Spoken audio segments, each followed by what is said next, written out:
বাংলাদেশের থানাতে আপনি কি এফআইআর করে এসেছিলেন আমার উপরে ধর্মীয় অত্যাচার হয়েছে? তার প্রমাণ খুঁজতে যাবেন, তার প্রমাণ খুঁজতে পারবেন। আর যখন আপনি নাগরিকতা চাইতে যাবেন, তো আজকে যে আপনি নাগরিক আছেন এটা আপনার বাতিল হবে। আপনার যখন চার হয় ওখান থেকে এসছেন তার প্রমাণ হবে, তারপরে আপনি নাগরিকতা পাবেন 6 বছরের মধ্যে। এই যে আপনি আজকে নাগরিক আছেন, কালকে আপনার নাগরিকতা আগে কারানো হবে, তারপর 6 বছরে আপনাকে প্রমাণ দিতে হবে, তারপর আপনি নাগরিকতা পাবেন। এই যে নাটক করা হচ্ছে, এই নাটকটার মাধ্যমে নাগরিকতা দেওয়া নয়, নাগরিকতা কারানো হবে। তার জন্যই বাম কংগ্রেসের বিরুদ্ধে আছে যে আমাদের দেশে যারা আছে, যারা আজকে ভারতের নাগরিক আছে, তারা সবাই ভারতীয়, তারা সবাই ভারতের নাগরিক। অমিত শাহ বা মোদী বললে কেউ ভারতীয় হবে কে হবে না সেটা ওরা ঠিক করতে পারে না, সেটা দেশের মানুষ। আমরা যারা এই দেশের মাটিতে জন্মগ্রহণ করেছি, আমাদেরকে যাদেরকে নাগরিকতা আমরা নিয়ে আজকে ভোট দেওয়ার অধিকার আমাদের আছে, আমরা সবাই দেশের নাগরিক। আমরাই আমাদের দেশের নাগরিকতার প্রমাণ দিয়ে আমাদেরকে অমিত শাহকে বলার দরকার নাই বা মোদী সরকারকে বলার দরকার নেই। এই লড়াইটা কে করছে? এই লড়াইটা বাম কংগ্রেস করছে। আর মমতা ব্যানার্জি নাটক করছে কি সিএ হতে দেব না। তোমার এমপিরা তো গিয়ে ওখানে ভোট দেওয়ার সাহস পায়নি, আর তুমি বলছো হতে দেব না। আর যে বিজেপি এই আইনটাকে পাস করেছে, যার জন্য সিএ এর আইন আজকে ভারতবর্ষে লাগু হয়েছে, সেই দলেরই এমএলএ ছিলেন কল্যাণী মহাশয়। আজকে সেই কল্যাণীকে তৃণমূলের প্রার্থী করে আপনি নিয়ে এসছেন এখানে। আর তৃণমূলের কালিয়াগঞ্জে তিনি চেয়ারম্যান ছিলেন মিউনিসিপালিটি, কার্তিক পাল,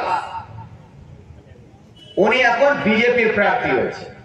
আমরা সূর্যাপুরি ভাষাতে বলি না, কে গোলটা হচ্ছে, গোলটা বুঝেন? মোর বেটি তোর ঘর, তোর বেটি মোর ঘর, কি বলেন ওটাকে? সূর্যাপুরিতে গোলটাই বলে তো, হ্যাঁ? মোর বেটি তোর ঘর, তোর বেটি মোর ঘর। ওই গোলটা গোলটির খেলা চলছে এখানে, কি বিজেপি থেকে তৃণমূলের ঘরে, তৃণমূল থেকে বিজেপির ঘরে। এটা মানুষ বুঝে গেছে, যে বিজেপি সেই তৃণমূল, যে তৃণমূল সেই বিজেপি। এটা মানুষ এখন ভালো করে বুঝেছে।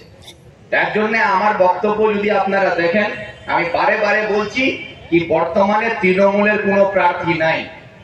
তৃণমূলের মুখ্যমন্ত্রী আছে, তৃণমূলের সরকার আছে, তৃণমূলের জেলা পরিষদ আছে, তৃণমূলের বিধায়ক আছে, কিন্তু তৃণমূল দল তার রায়গঞ্জ লোকসভা কেন্দ্র থেকে একজন উপযুক্ত প্রার্থী তৃণমূল দল দিতে পারেনি বলে বিজেপি থেকে ভাড়া করে এনে তাকে তৃণমূলে দাঁড় করাতে হচ্ছে। তো যারা নিজেকে তৃণমূলের নেতা মনে করে, বিশেষ করে আপনার রায়গঞ্জে গৌতম পাল বলে যিনি বিধায়ক আছেন, উনি নিজেকে দাপটে বলেন যে আমি খুব বড় নেতা। যদি এতই বড় নেতা ছিলে ভাই, তো তোমার দিদি তোমাকে উপযুক্ত ক্যান্ডিডেট করলো না কেন, ভাড়াতে নিয়ে আসলো কেন, তার জবাবটা তো তোমাকে দিতে হবে।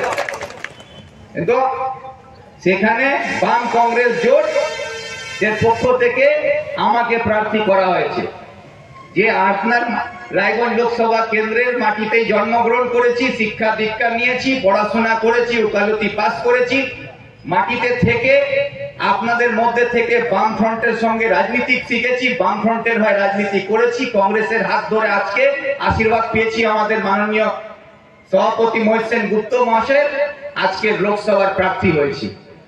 আজকে রাজ্যের রাজনীতি থেকে নিয়ে ভারতবর্ষের রাজনীতিতে স্থান আমাকে তৈরি করে দিচ্ছে এই বাম কংগ্রেস জোট।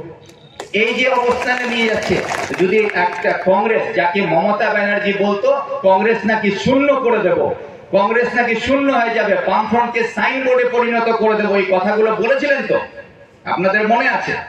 যে দলটাকে সাইনবোর্ডে পরিণত করবেন, যে দলটাকে শূন্য করে দেবেন, সেই দল তার মাটি থেকে তার প্রার্থী তৈরি করতে পারে। আর যে মমতা ব্যানার্জি সরকারে থাকে, সে রায়গঞ্জ থেকে একটা প্রার্থী দিতে পারে না, তাকে বিজেপি প্রার্থীকে ভাড়া করে নিয়ে আসতে আছে। তার নেতারা বড় বড় কথা বলবে, তার ভাই গৌতম পালের মুখ আছে কে দাঁড়িয়ে কথা বলবে, ভোট চাইতে যাবে।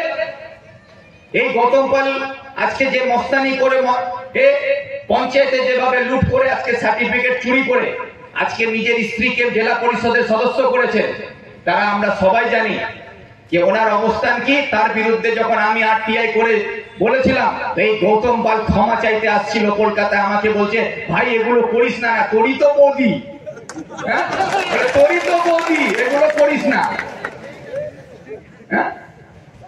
এগুলো করিস না। আমি বলেছিলাম যে আমার বৌদি হতে পারে, তোর বউ আমার বৌদি, কিন্তু আমি একটা দল করি, আমার দলের পক্ষ থেকে আমি বাধ্যতামূলক আমার যেটা কাজ সে দায়িত্ব আমি পালন করব, আমি আরটিআই করব।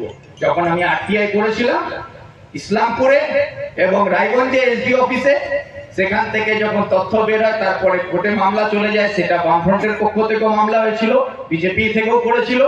সেই মামলাগুলোর মধ্যে দিয়ে আবার ওরা যেভাবে হোক কারচুপি, তো ওদের অভ্যাস আছে, কারচুপি করেছে সেটা সবাই জানে। কিন্তু অবস্থা কি, 2 নম্বরই করেছিল, তখন তার জন্য ভয় পেয়েছিল। তখন মনে পেরেছিল কি ভিক্টর তোরই তো বৌদি, ভয় না পেলে ওর মনে পড়তো না কি আমি ওর বৌদি হব। এটা হয়, এই জন্য আপনার